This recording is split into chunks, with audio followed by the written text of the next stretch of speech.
Hey everybody, well today is pretty easy video, it's short. I just wanted to kind of unpack and show you what I got here for these RCA three-way speakers and yeah, kind of go through that. And I've also got to measure the bracing for the inside of the cabinet so I can cut that. So I figured I'd just kind of show that as well. So anyway, this should work out to be a pretty short one. That's the plan anyway. So, all right, so I figured the first thing I'll show you is the tweeters that I have. And in my last video, I showed you how I picked these tweeters out. They were a Peerless by Tiffany tweeter. They were listed at Parts Express, and it looked like they met my needs. Through Parts Express, though, you would have had to bulk order them. So I did find a electronics store online. It's called, I think, DigiKey, like Digi-Key. And they happen to carry this tweeter. So they carry different audio products, not a ton, but some. And so I was able to plug in the model number, and yeah, this popped up. So I'll show you these tweeters. They're actually kind of cool.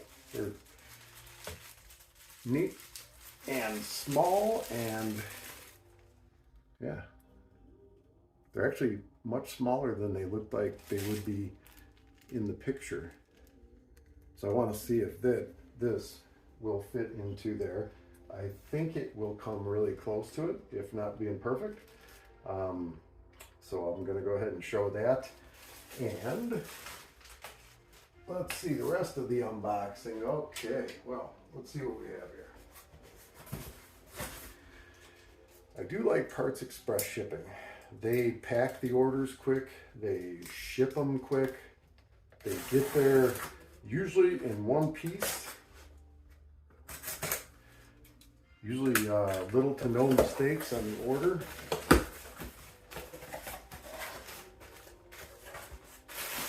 Okay, there's the bubble wrap I ordered. Just kidding. All right, so it looks like these are the binding posts, plate and cup that I had ordered. Yep, kind of gold plated 5-way. They're just cheapos, but like $5 a piece, but they're better than the ones that are on there. I've got a feeling these are going to be mid-range speakers, which I'm pretty interested to see. These are the Goldwood mid-ranges that were recommended to me. Let's see what these guys look like.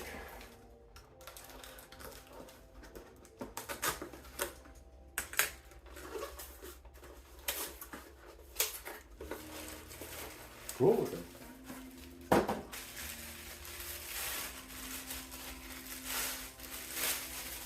All right, nice.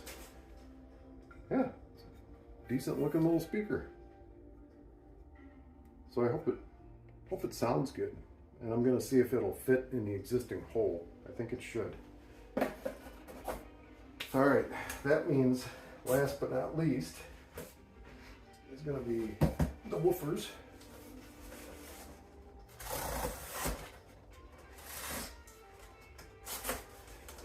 And I don't think I've ever seen a Dayton Classic woofer up close and personal.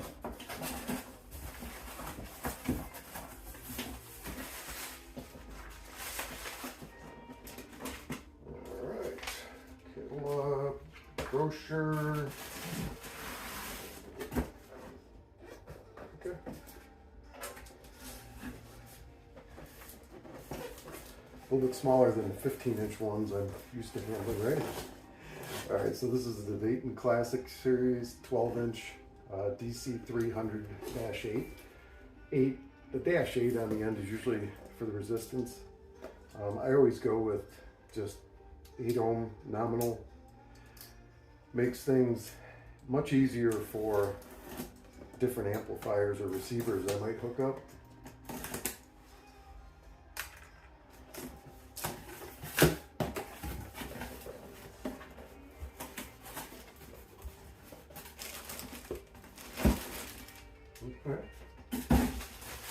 Well, not bad.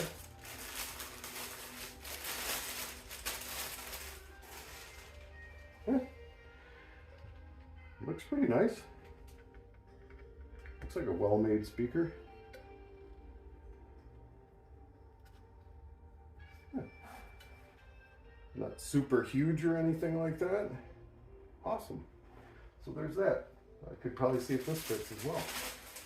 I'll go ahead and take out 3 of the drivers out of one of these speakers. And I've got to do that to measure up. Oh, the wood. I'll show you the wood. All right, so this is the wood that I have for the inside. The other project I used poplar trim board, so I just went and chose the same thing. But I did get smaller pieces of it so that it would not take up so much room on the inside of the cabinet. Anyway, I've got, I bought 2 big, basically these were one, each of these was 1 piece. And I just had them cut 2 big pieces into 4 small ones so I could put them in the trunk of the car. And I've just got to measure these up, measure the dimensions inside the cabinet, where I'm going to place these things so that I can mark them and cut them. We'll get started. So nice in Chicagoland today. I got the window open.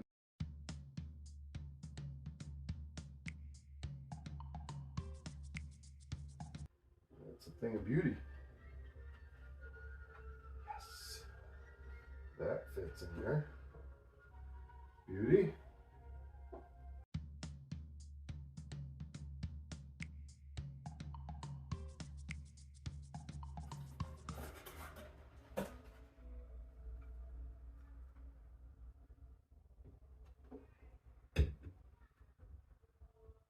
Oh, nice. That fits too.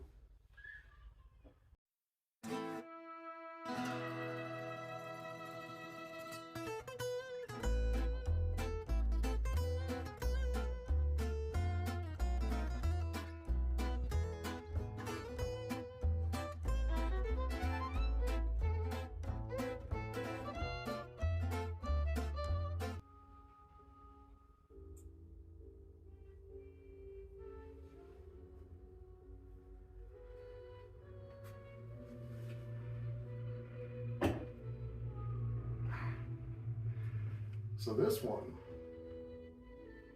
woofer is too big. It's bigger than the other woofer was.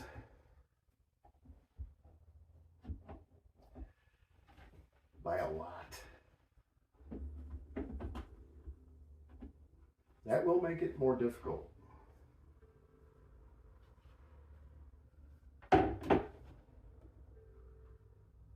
So the bolt pattern is the same, but we're hitting down in here.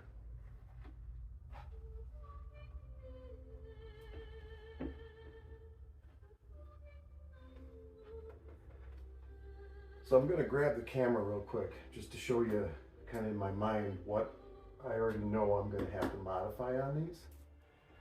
All right, so here's what I'm going to have to modify on these, just so you can see. First of all,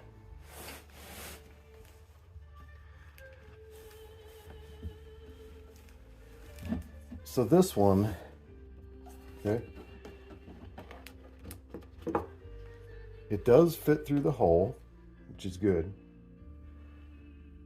These 3 holes here,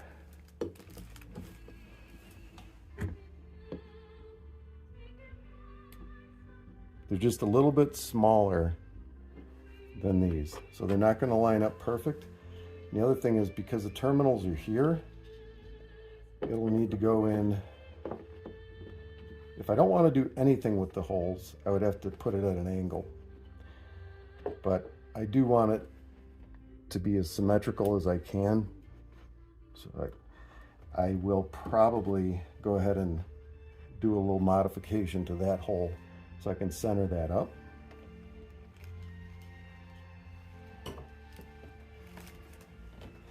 With the mid-range, is just a tiny bit smaller. not much. These screw holes may be a challenge or they may not. I'll find out when I get to them.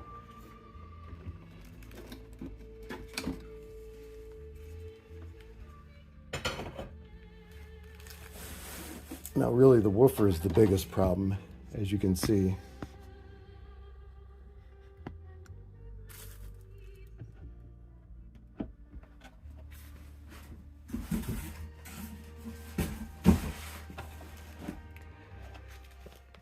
So I think what I'll do to try to correct this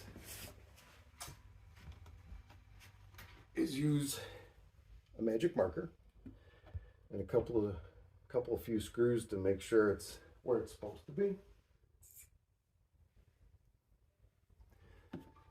Because the screw holes appear to be the same.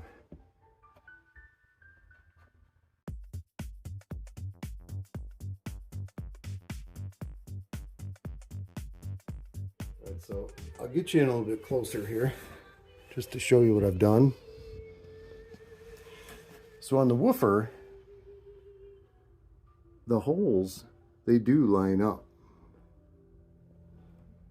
So it's got the same hole pattern. The problem is that the baffle cutout is too small on the existing speakers. So what I did was I simply put 4 screws in and just gave them a couple of turns so that this thing is sitting even in here. And then what I want to do is I'm going to take a marker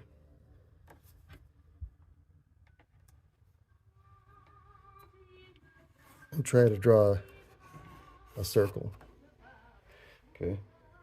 This one though might be a little too small. Let's use a bigger one like this.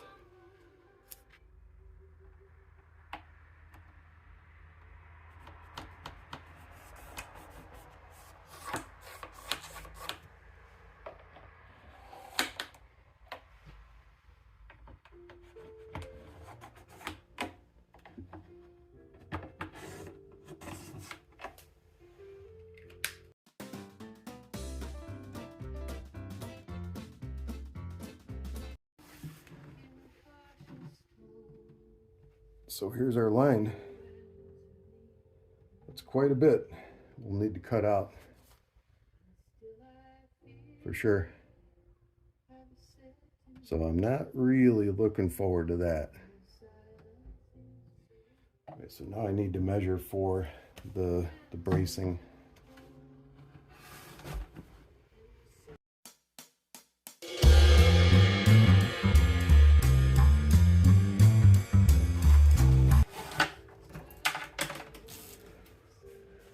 So this is kind of interesting.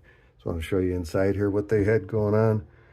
They had, you know, some glue, a couple of stripes of glue, actually 4 of them, that they had used to put that insulation in with. And then here is the funky terminal that I was talking about. It's an odd shape. So I'm going to need to, you know, cut that out, get the hot glue off of it, and it should slide right out. So again, the reason for this exercise is simply to, whoa, so sorry about that. The purpose of this exercise is to measure up for the wood.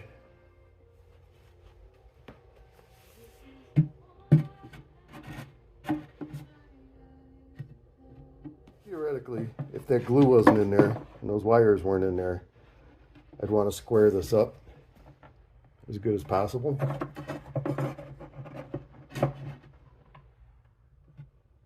And then, essentially, what you do is you take a marking tool and just mark where it goes.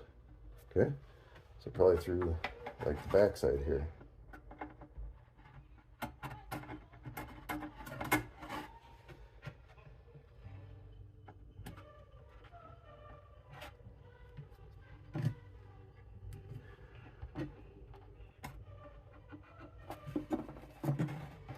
Basically like that. And we'll cut that, cut 2 of those.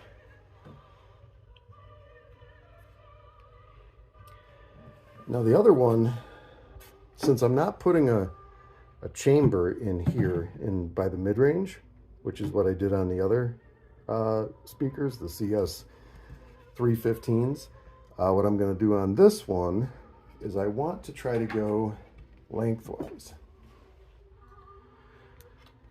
So with enough material left over here, I want to try to go from top to bottom. Then I also want to go across like this, okay, and on the inside. All right, so I'm going to need to measure that as well.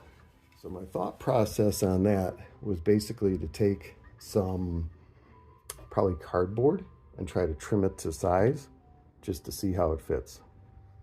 So my method of measuring is not super scientific. I'm going to show you what I do.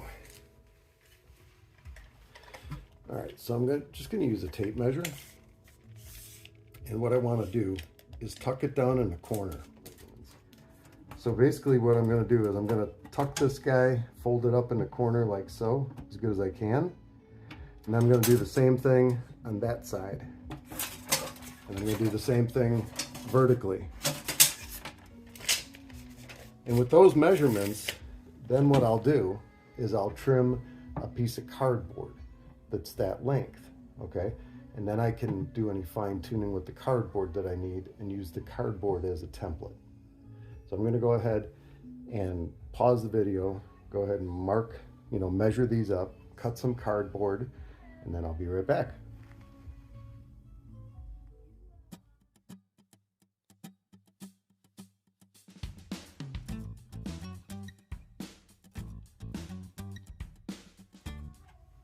Okay. All right, so this is width.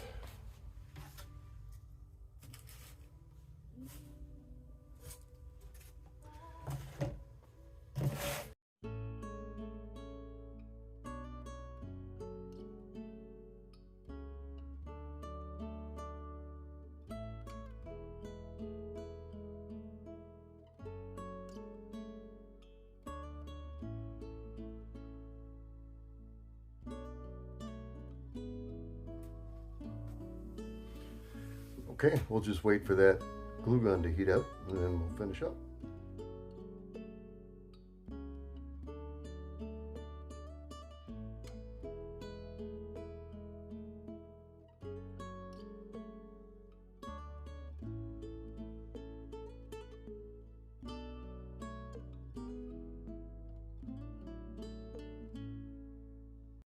Take our templates over to our wood. All right. So the first mark we made was the depth. So that's this guy.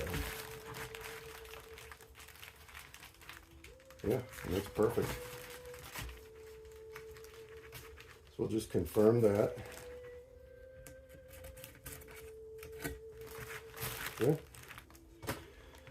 All right, so that's front to back.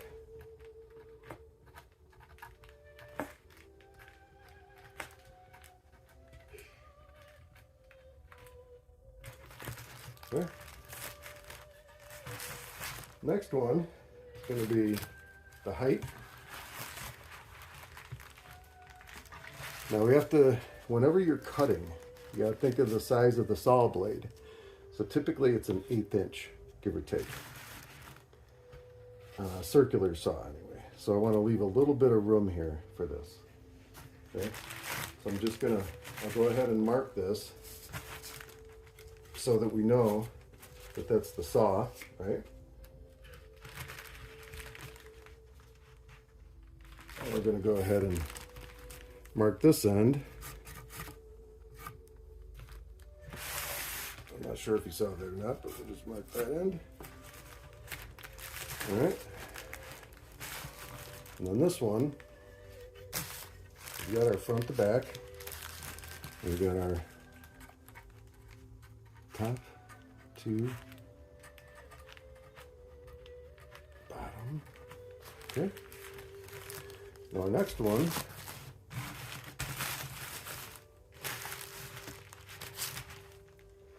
is going to be the width, remember?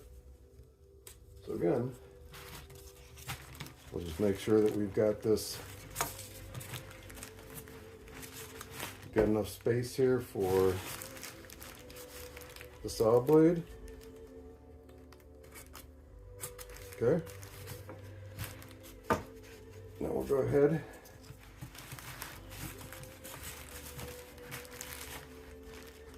and mark this up. Let's take it this way.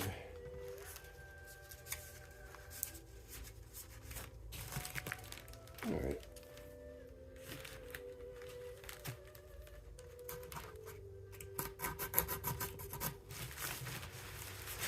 All right, so something like that.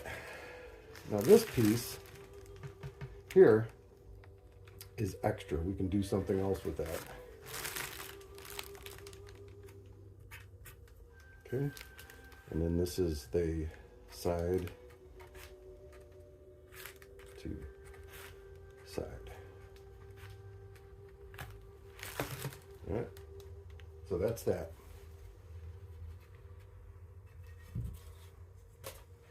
The next thing we want to do is measure up gussets. And the gussets are going to be a little bit different. We want the gussets to go, you know, this way, right? So we're going to have something that looks like, so let's say it looks like this.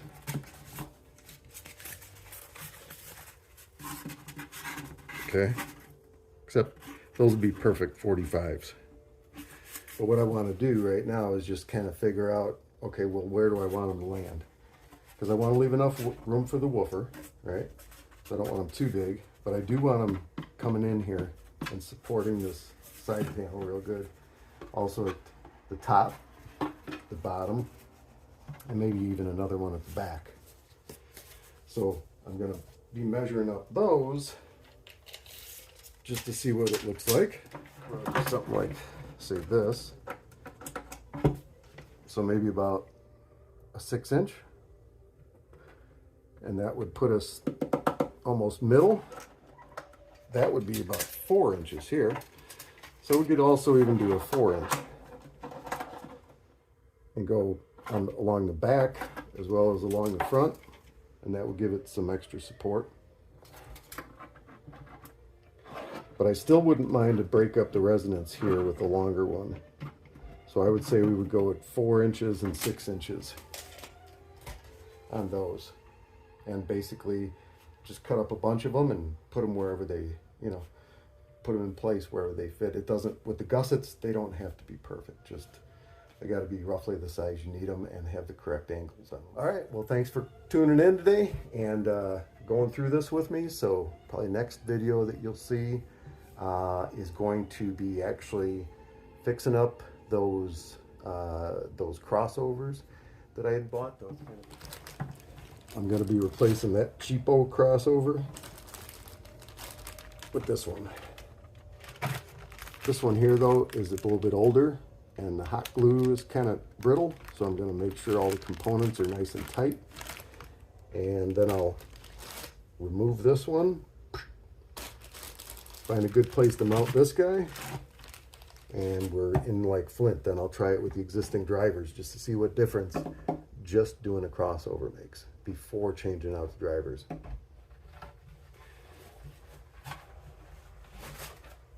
All right, until next time, take care.